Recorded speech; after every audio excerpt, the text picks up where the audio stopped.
आता आपण अकोल्यातील मध्यवर्ती ठिकाणी आलेलो आहोत आणि आपण आता जाणून घेऊया की नेमका नगरसेवक कसा असावा.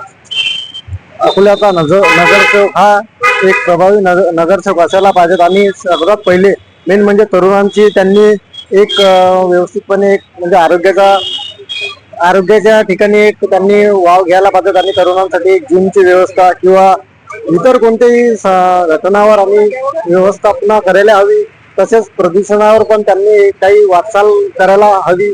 आणि तेच नाही तर आपल्या नगरामध्ये जे आपल्या प्रभागामध्ये काही अडचणी असतील किंवा काही कोणत्याही गोष्टींना आपला समाजातील काही विभागातील जे म्हणजे परेशान किंवा काही असतील तर त्याच्यावर त्यांनी प्रभाव करायला पाहिजे. आणि सगळ्या गोष्टीची वाव ठेवून त्यांनी नगरामध्ये किंवा आपल्या प्रभागामध्ये वार्डामध्ये व्यवस्थितपणे काम करायला पाहिजे असं आम्हाला वाटतं. की नगरसेवक हा आपल्याचा एक असा असायला पाहिजे की किंवा कोणती इलेक्शन किंवा वोटिंग आलं तर सगळ्यात पहिले तो त्यांनी स्वतः म्हणजे पक्षाच्या पाठी न जाता समाजातील लोक त्यांचं नाव घेऊन जायला हवे.